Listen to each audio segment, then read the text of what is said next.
வடலூர். உங்கள் அப்ளிகேஷன்லேயே வந்துடும்ல வடலூர்னு.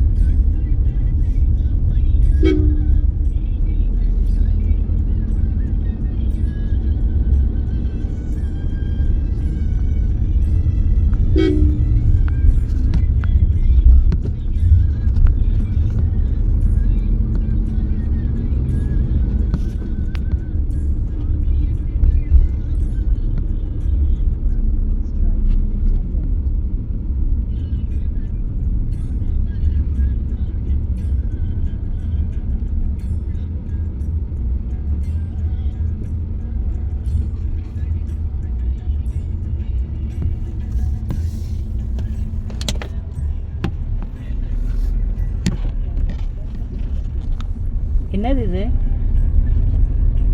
வள்ளலாரோட இடம். இப்போ எங்கே போயிட்டுருக்கோன்னா வடலூரில் இருக்க வள்ளலார் தெய்வ நிலையத்துக்கு போயிட்டுருக்கோம். வாங்க எப்படி இருக்குன்னு போய் பார்க்கலாம்.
உருவ வழிபாடு, சிலை வழிபாடு இந்த காலகட்டத்தில் ஒளி வழிபாடு கொண்டது. ஏன்னா இந்த உடம்பை இயக்கி கொண்டிருக்கக்கூடியது ஆன்மா. ஒளி வடிவமாக இருக்குது. ஆன்மாக்களாக நம் அனைவருக்கும் கடவுளாக இருக்கக்கூடியவர் அருட்பெருஞ்சோதியாக இருக்காது. நாம் அவரை எப்படி தொடர்பு கொள்ளணும்னு காட்டின இடம் தான் இந்த இடம். அங்கே வந்தாலே ஒரு வைப்ரேஷன் நீங்கள் உள்ளே பார்க்கும்போது இடது பக்கம் சிற்சபைன்னு இருக்கும், வலது பக்கம் பொற்சபைன்னு இருக்கும், எதிர்க்க ஞான சபைன்னு இருக்கும். இப்போ தமிழ் லெட்டராருக்கு இந்த 1000 எழுத்துல அமைஞ்சிருக்கும். 3 டாட். சிற்சபை ஒரு டாட், பொற்சபை ஒரு டாட், ஞானசபை ஒரு டாட். இது நம்ம உடம்புல 1 2 3. ஸோ சிற்சபை என்பதை மனதை குறிப்பிடுறாரு. பொற்சபைங்கிறது அறிவை குறிப்பிடுறாரு. இந்த மனதையும் அறிவையும் நீங்கள் ஒருநிலைப்படுத்தினா அந்த இரு பூர்வ மத்தியில் ஒரு உணர்வு ஏற்படும். இந்த உணர்வுக்கு ஆன்ம உணர்வுன்னு பேர். இந்த உணர்வோடு இறைவனை தொடர்பு கொள்ள சொல்கிறார். இது பார்த்தீங்கன்னாக்கா இந்த எண்கோண வடிவங்கிறது பார்த்தீங்கன்னாக்கா 8 திசையை குறிக்கும். அதே சமயத்தில் நம்ம உடம்பினுடைய அளவையும் குறிக்கும். இதை சுற்றி பார்த்தீங்கன்னா 9 ஹோல்ஸ் பார்க்கலாம். இந்த மாதிரி ஹோல்ஸ், இந்த மாதிரி ஹோல்ஸ் 9 பார்க்கலாம். இப்போ நம்ம இது பார்க்கக்கூடியது பார்த்திங்கன்னா வெஸ்ட்டு சைடு இது. இதே மாதிரி ஈஸ்ட்டு, வெஸ்ட்டு, சவுத்து, நார்த்து 4 திசைகளில் இது ஓப்பனாக இருக்கும். ஏர் வேக்கம் சிஸ்டத்தில் இருக்கும்.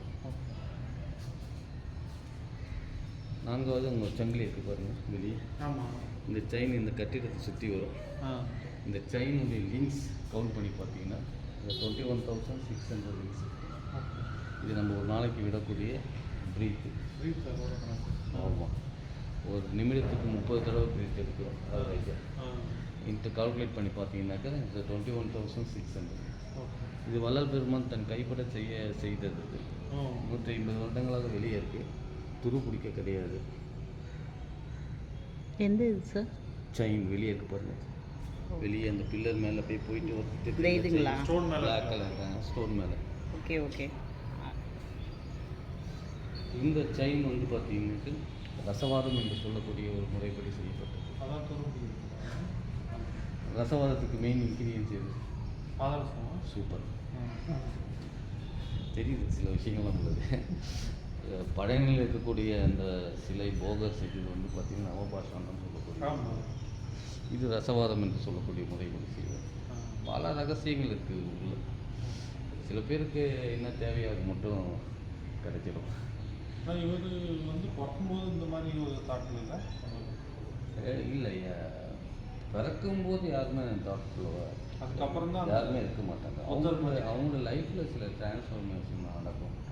அப்படி இவருக்கு லைஃப்பில் வந்து பார்த்தீங்கன்னாக்கா வெரி பிகினிங்லேருந்து அவருடைய டிரான்ஸ்ஃபர்மேஷன் வெரி யூனிக்காக இருக்கும். சின்ன குழந்தையா 6 மாத குழந்தையாக இருக்கும்போது சிதம்பரம் நடராஜர் கோயில் போகும்போது பார்த்தீங்கன்னாக்கா அந்த இதை பார்த்து இவர் சிரிக்கிறார். இது எப்போ சொல்கிறாருனாக்கா இவங்களுடைய வளர்ந்து இவர்களுடைய அந்த விஸ்டம்லாம் ஓப்பன் ஆன பிறகு அதுக்கப்புறம் வந்து ஒரு பாடலில் சொல்கிறார். ஆனால் அறியா பருவத்தில் நான் வந்து உன்னை சந்திக்க வரும்போது என்னை பார்த்து இவ்வளோ அழகாக என்னை வந்து எனக்கு அந்த எப்படி பாண்ட் ஆச்சுன்னு சொல்கிறாரு. ஸோ அப்படி அவர் வந்து வரும்போது சின்ன வயசுலேயே வந்து பார்த்தீங்கன்னாக்கா குழந்தை படிக்கக்கூடிய காலகட்டத்தில் வாத்தியாருக்கு இவர் சொல்லிக் கொடுக்குற அளவுக்கு ஞானமாக இருக்குது. அப்பா சின்ன குழந்தையா அவர் படிக்க அனுப்புகிறாங்க. அப்போ அன்றைக்கி வந்து பார்த்திங்கன்னா அந்த ஓதாமல் ஒரு நாளும் இருக்க வேண்டாம் அந்த ஆத்திச்சூடியை பாட சொல்கிறாரு. அந்த பாடலில் வந்து ஓதாமல் ஒரு நாளும் இருக்க வேண்டாம் வேண்டாம் வேண்டாம் முடிவு வரும். இது எல்லாமே அபசகுனமாக இருக்குது, வேணாம் நெகட்டிவாக இருக்குது. அதனால் நான் பாட மாட்டேங்கிறாரு. அப்போ உனக்கு தெரிஞ்ச நீ பாடு அப்படின்னும்போது அந்த சின்ன வயசில் பாடின பாட்டு தான். ஒருமையுடன் உனது திருவடி நினைக்கின்ற உத்தமத்தன் உறவு வேண்டும், ஒன்று வைத்து புறம் ஒன்று பேசுவார், உறவு கலவாமை வேண்டும் வேண்டும் பாடியிருப்பார். ஸோ இதெல்லாம் அப்படியே கடந்த ஒரு நிலைய வரும்போது தான் அவர் வந்து அவருடைய தான் அந்த பூமிக்கு எதுக்கு வந்தங்கிறத புரிஞ்சுக்கிறார். அப்போ அந்த புரிஞ்சுக்கிட்டு அந்த விஷயத்த சொல்கிறார். நான் இந்த பூமிக்கு வருகையுடைய நோக்கமே என்னன்னாக்கா அகத்தை கருத்து புறத்தை வெளுத்த மாந்தர் அனைவரையும் சகத்தை திருத்தி சன்மார்க்கத்தில் அழைத்து செல்லவே நம்ம. ஸோ தன்னுடைய பாத் என்னன்னு கேரக்டர் என்னன்னு புரிஞ்சுக்கிறாரு. அதுக்கப்புறம் பர்ஃபெக்டாக பண்ணிட்டு போயிடுறாரு. லைக் தட் ஜீசஸும் அப்படி தான். ஆமாம் அவங்க வந்து தன்னுடைய அந்த பிறப்பினுடைய அர்த்தத்தை புரிஞ்சுக்கிறாங்க. பிதாவின் சித்தத்தை நிறைவேற்றவே நான் அந்த பூமிக்கு வந்தேன் போது அந்த சித்தம் என்ன அப்படிங்கிறத நிறைவேற்றுறேன். இப்போ நமக்கு இவங்கெல்லாம் சொல்லிக் கொடுக்குறது என்னன்னாக்கா, so what is my character for this, இந்த பூமியில் எனக்கு என்ன கேரக்டர் அப்படின்னு நீங்கள் தெரிஞ்சுக்கிட்டீங்கன்னாக்கா உங்கள் பர்ஃபார்மன்ஸை நீங்கள் கிளியராக பண்ணுவோம். அந்த பர்ஃபார்மன்ஸை நீங்கள் உங்களோட கேரக்டர் என்னன்னு தெரிஞ்சுக்கணுன்னா first you have to self realisation. நான் யார், இந்த வாழ்க்கையின் நோக்கம் என்ன அப்படின்னு தெரிஞ்சுக்கிட்டீங்கன்னாக்கா ஃபஸ்ட்டு ஓப்பன் ஆகிடும், ஃபஸ்ட்டு ஸ்க்ரீன் ஓப்பன் ஆகிடும். அதுக்கப்புறம் யார் மூலியமாக எது மூலியமாக திறக்கப்படும். ஃபார் எக்ஸாம்பிள் ஒரு 1/2 ஹவருக்கு முன்னாடி என்ன யாருன்னு தெரியும் உங்களுக்கு. நீங்கள் ஏதோ ஒரு கேள்வியை கேட்குறீங்க, அந்த கேள்விக்கு எங்கிட்டேருந்து பதில் வரும் உங்களுக்கு தெரியுமா? இதுதான் சொல்கிறாரு. ஃபஸ்ட்டு நீங்கள் முதல்ல ஏன் எதற்கு எப்படின்னு நீங்கள் கேட்க ஆரம்பிங்க. அப்படி கேட்கும்போது முதல் ஒரு சின்ன ஓப்பன் ஆகும் உங்களுக்கு. அதுக்கு அடுத்த திரைகள் யார் மூலியமாவது எது மூலியமாவது உங்களுக்கு விலைக்கு தரப்படாது. ஸோ அப்படி தான் இப்போ விலைக்கு தந்து கொண்டு இருக்கேன். So you are special soul. Thank you. இது நான் பேசிகிட்டு இருக்கோம் இல்லைங்களா, இந்த பேஜெல்லாம் வந்து பார்த்தீங்கன்னா உங்களுக்கு என்ன தேவை, இப்போ நான் ஒரு 1/2 மணி நேரம் பேசி என்ன பேசுனீங்க தெரியுது. ஸோ நான் இந்த கம்பைண்ட் ஆகி தான் இந்த மெசேஜ் கொடுக்கும். தட்ஸ் வை ஒரு ஸ்பெஷல் சோல். நான் எதிர்பார்த்து வந்து நீங்கள் சொல்கிறீங்க பாவம். அதுதான் ஐயா சொல்லுவார், இந்த இடம் அப்படிப்பட்ட இடம் கிடையாது. எங்கெங்கே இருந்து ஏதேது வேண்டினும் அங்கங்கே இருந்து அறுப்புரியும் அறுப்பெருந்தோதி. இறைவன் அப்பா கிட்ட போயிட்டு நீங்கள் என்ன கேட்டாலும் கொடுக்குறாரு. அதனால் இந்த இடத்துல நம்ம என்ன நினைக்கிறோம் நடக்கும். அதனால தான் வந்து இது பிக் ட்ரான்ஸ்ஃபார்ம். அதனால தான் இதுக்குள்ளே வரும்போது நம்மளுடைய மனநிலை வந்து பார்த்திங்கனாக்கா ரொம்ப ஹாப்பியாக பீஸ்ஃபுல்லாக இருக்கணும். அப்போ தான் உங்களுக்கு அதை அதிகப்படுத்துவார். நீங்கள் என்ன நிலையில் வரீங்களோ அது அதிகமாகிடும். ஸோ அதனால தான் குலை தவிர்த்தோர் மட்டும் உள்ளே புகுதல் வேண்டும்னு சொன்னது என்னன்னாக்கா, அன்றைக்கி அந்த குலை உண்டாக்க நம்ம உடம்பு வந்து ஆக்ரோஷமாகிடும், குணங்கள் மாறிடும். எப்படி அன்னமோ அப்படி எண்ணம், எப்படி எண்ணமோ அப்படி வண்ணம். எப்படி அன்னமோ அப்படி எண்ணம், எப்படி எண்ணமோ அப்படி வண்ணம். ஆகினால் நாம் உண்ணக்கூடிய உணவு வந்து ரொம்ப பெரிய விஷயத்தை பண்ணும். ஃபார் எக்ஸாம்பிள் ஒரு ஆடு மாடு இருக்குது, அதை நம்ம தொட்டு பார்க்கலாம், அது எதுவுமே செய்யாது. அதே ஆடு மாடு சாப்பிடக்கூடிய புலி சிங்கத்தை தொட்டு பார்க்க முடியுமா? டிஃப்ரெண்ட் கேரக்டர் மாறுது இல்லையா? அதேமாதிரி உணவு நம்மளை வந்து ரொம்ப ரொம்ப இன்ஃப்ளூயன்ஸ் பண்ணும். எதை நம்மளோட வேல்யூ குணங்களை இன்ஃப்ளூஸ் பண்ணும். அதனால் அதை தவிர்த்து உள்ளே வாங்கன்ற. எனக்கு இப்போ நீங்கள் சொன்னோன்னு தான் ஞாபகம் வருது. சுகர் இருக்குது, டாக்டர்கிட்ட கேட்டேன். ஆடு மாடு என்ன சாப்பிடுதோ அதான் நீங்கள் சாப்பிடணும். அவ்வளோ அதுதான் உண்மை. வரும்போது ஒரு வசனம் எழுதியிருந்தாங்கல்ல, கொலை புலை உள்ள இருக்கவங்களும் கொலையிறவங்களும் உள்ளே வரக்கூடாதுன்னு. அதுக்கு அர்த்தம் அதுன்னா என்ன? அதுதான் இப்போ சொல்லிட்டு இருக்கு. ஓகே. புலை அப்படின்னாக்கா புலால், கொலைனாக்கா அந்த உணவுக்காக அதை கொல்லக்கூடியது. இதை இரண்டும் தவிர்த்தோர் உள்ளே புகுத்தணும். இது வந்து பார்த்தீங்கன்னாக்கா it's not order, it's prescription. Okay, இப்படி இருக்கணும். You go to left, keep left அப்படிங்கிறது அது ஒரு லா, ப்ரிஸ்கிரிப்ஷன். இது வந்து அதேமாதிரி ப்ரிஸ்கிரிப்ஷன். வேண்டும்னு கேட்குறாரு, வேண்டுதலாக வைக்கிறாரு. வாங்க வெளியில் அந்த ஃபுட்வேர்க்கே க்ளீனாக போட்டுருக்காங்க. விடாமல் இருந்தீங்கன்னா உங்களுக்கு புண்ணியம். அதுலாம் பார்த்தீங்கன்னா வெளியில் போடக்கூடாதுன்னு போட்டுருப்பாங்க. ரொம்ப ஆர்டர் பண்ணுறது அப்படி இல்லை. புண்ணியம்னா யாருமே போட மாட்டாங்க எல்லாம். ஸோ அதனால் உணவு ரொம்ப முக்கியம். ஆனால் உணவு நம்மளை ரொம்ப மாற்றும். அது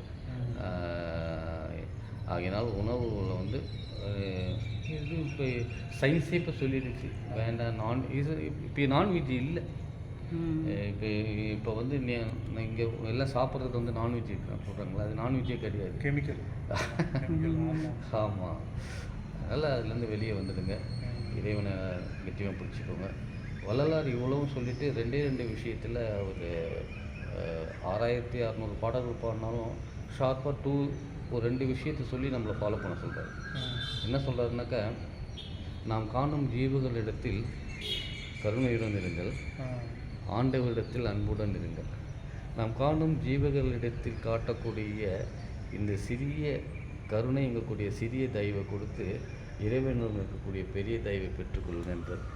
அதனால் நாம் சந்திக்கக்கூடிய ஜீவர்களுக்கு நம்மால் முடிந்த உதவி தயவோடு கொடுங்க அப்படிங்கிறது. இல்லை, ஆண்டவன் எதை மென்ஷன் பண்ணுறாரு அவர்? என்லைட், அவ்வளோதான். ஸ்பெசிஃபிக்காக சிவன், முருகன் அப்படின்னா இவங்க தான். இப்போ இந்து தர்மத்தில் சிவன் சொல்லுவாங்க, முஸ்லீம் தர்மத்தில் அல்லான்னு சொல்லுவாங்க, கிறிஸ்துவ தர்மத்தில் பிதான்னு சொல்லுவாங்க.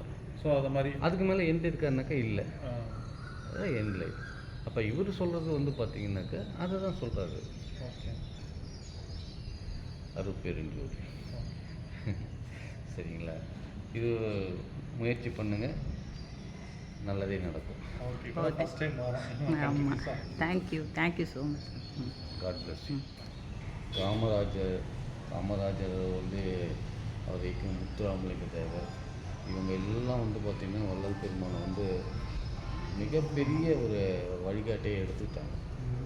காரணம் என்னன்னாக்கா, அந்த காலகட்டத்தில் வந்து பார்த்திங்கனாக்கா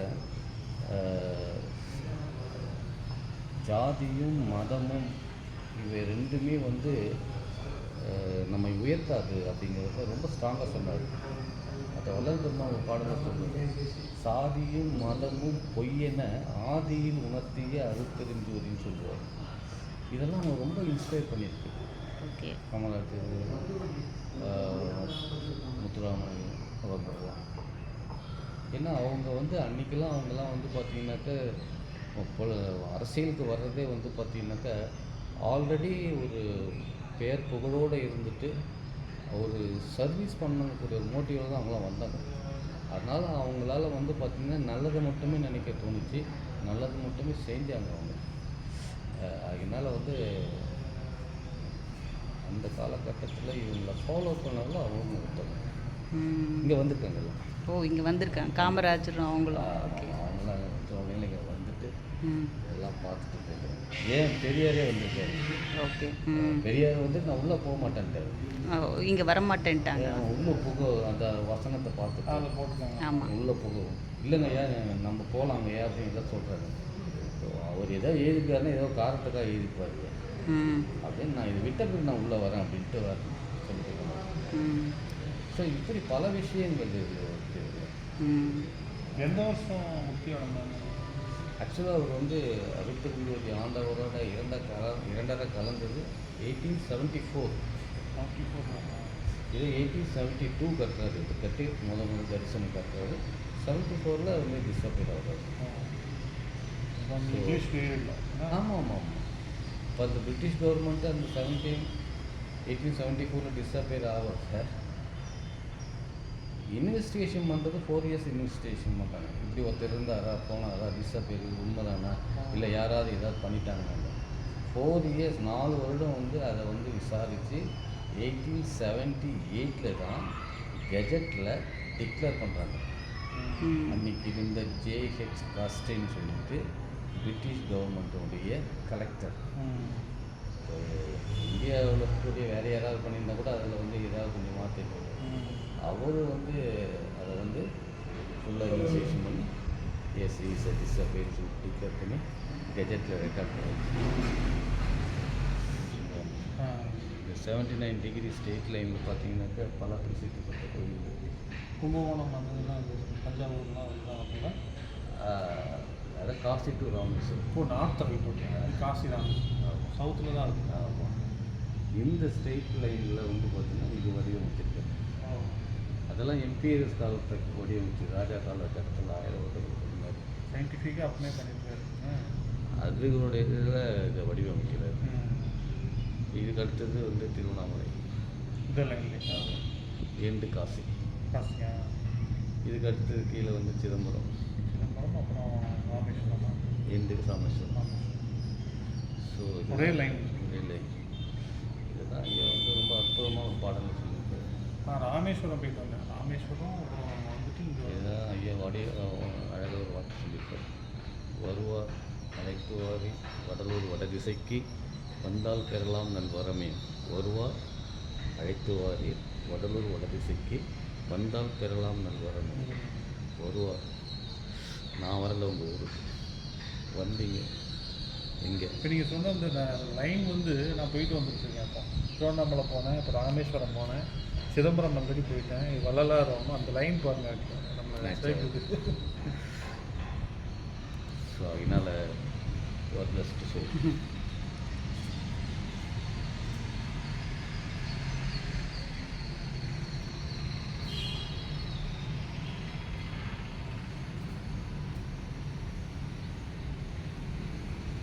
வள்ளல் பெருமான் வந்து இதை கட்டும்போது சிதம்பரத்தை பார்க்குறாரு. சிதம்பரத்தை பார்த்துட்டு வந்து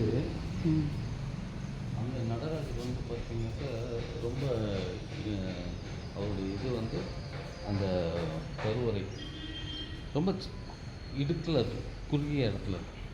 இப்போ சொல்கிற இடுக்கில் இருந்து சங்கடப்படுகின்ற நடராஜா உன்னை 8 திசையும் ஆனந்த நடனம் ஆட வைக்கிறேன் அப்படின்னு கட்டினது தான் இது. அதனால தான் 8 திசையிலும் ஒரே மாதிரி கதவு இருக்கும். 8 திசையும் ஓப்பன் ஆகி அந்த நடராஜ நடனத்தை இங்கே மக்கள் ஜோதி தரிசனமும் பார்க்கணும். ஜோதி வந்து ஆர்டிஃபிஷியலாக ஏற்றுவாங்க, எப்படி அது இப்போ ஆர்டிஃபிஷியலாக ஏற்றுறாங்க. அவர் இருக்க காலகட்டத்தில் ஆர்டிஃபிஷியலாக இல்லை, அது வந்து நேச்சுரலாக வரும். நேச்சுரலாக அவங்க பண்ணார். ஓகே. அவர் என்ன சொல்லி இதை கட்டுறாருனாக்கா, இந்த உடல் இருக்கு இல்லையா, இந்த உடலில் வந்து பார்த்திங்கன்னா இந்த ஆன்மா வந்து நடனம் புரியுது இல்லையா, இந்த உடலுங்கிறது ஒரு ஸ்ட்ரக்சர். அந்த மாதிரி ஒரு ஸ்ட்ரக்சர் உருவாக்குறது.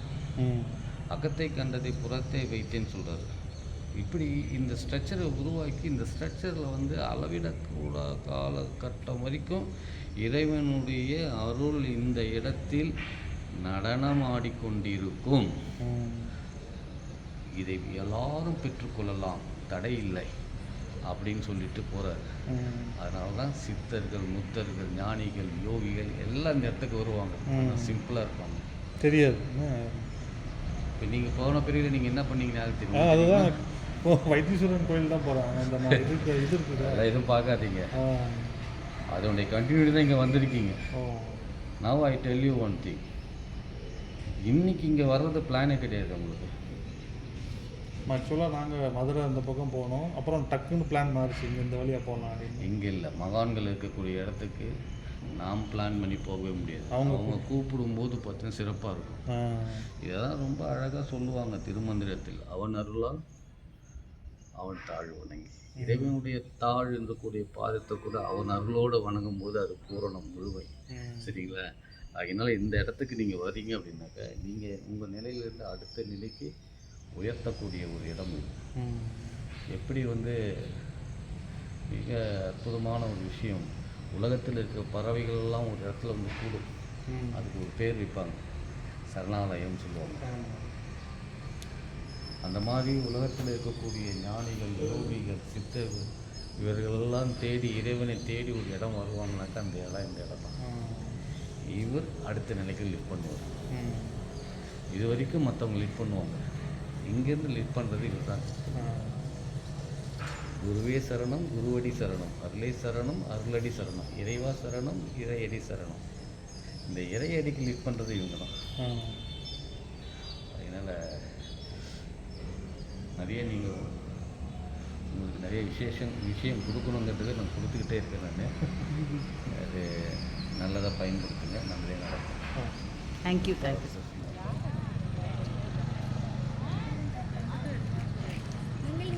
ஜோதி எடுக்கிறாரு போல.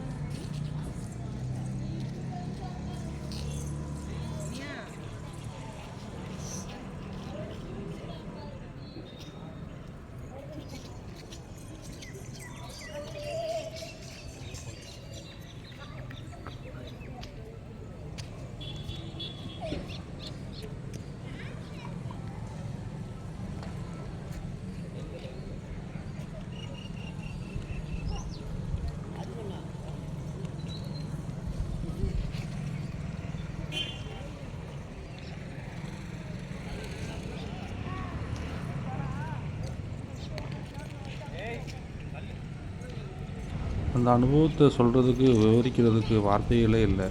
அந்த மாதிரி ஒரு உடம்பு சிலிக்கிற மாதிரி ஒரு அனுபவம். நாங்கள் போய் சேர்கிற டைம் வந்து சாயங்காலம் ஆயிடுச்சு. ஸோ அந்த விளக்கு வெளிச்சத்துலேயும் அந்த சுற்றுப்புற சூழ்நிலை அமைதி, அந்த மாதிரி ஒரு அமைதியான ஒரு இடம், மன அமைதி தேடி போகிறவங்களுக்கு வந்து ரொம்ப அருமையான இடம். அப்படி போயிட்டே இருக்கும்போது உள்ளே பார்த்தீங்கன்னா, உள்ளே அந்த அளவுக்கு ரொம்ப பெரிய மக்கள் நடமாட்டமே இல்லை. அந்த டைம் வந்து நாங்கள் போன டைம் வந்து நார்மலான ஒரு நாள். ஸோ அந்த நாளுங்கிறதுனால ஃப்ரீயாக தான் இருந்தது. நாங்கள் போய் முதல்ல எல்லாம் என்னென்னு விசாரித்து கேட்டுட்டு இருந்தோம். அப்புறம் உள்ளே போக ஆரம்பித்தோம். உள்ளே போகும்போது தான் ஒரு பெரியவர் ஒருத்தரை அந்த இதில் மீட் பண்ணோம். வள்ளலார் கோயிலுக்கு போகிறதுங்கிறது ஒரு அருமையான அனுபவமாக இருந்தது.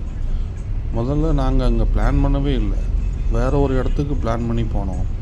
ஆனால் எங்களோட கார் ஆட்டோமேட்டிக்காக அந்த இடத்த நோக்கி திரும்ப ஆரம்பிச்சிருச்சு. அப்புறம்தான் அங்கே போய் சேர்ந்தப்புறம் தான் தெரியுது, அது ஒரு மெய்சிலிர்க்க வைக்கக்கூடிய ஒரு அனுபவமாக இருந்தது. அந்த இடமே ஒரு நல்ல ஒரு வைப்ரேஷனையும் கொடுத்தது.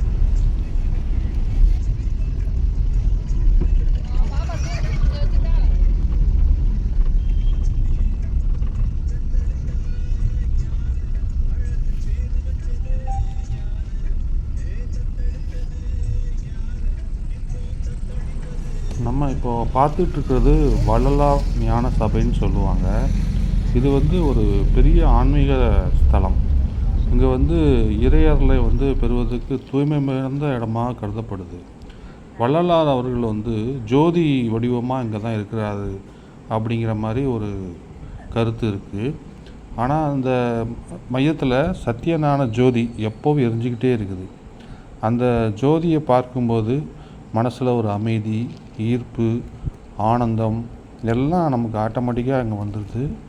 அது வந்து எந்த ஒரு ஜாதி மதம் கடந்து பரம்பொருள் வழிபாடு அப்படிங்கிறத வந்து வள்ளலார் அழகாக அதில் உணர்த்தியிருந்தார்.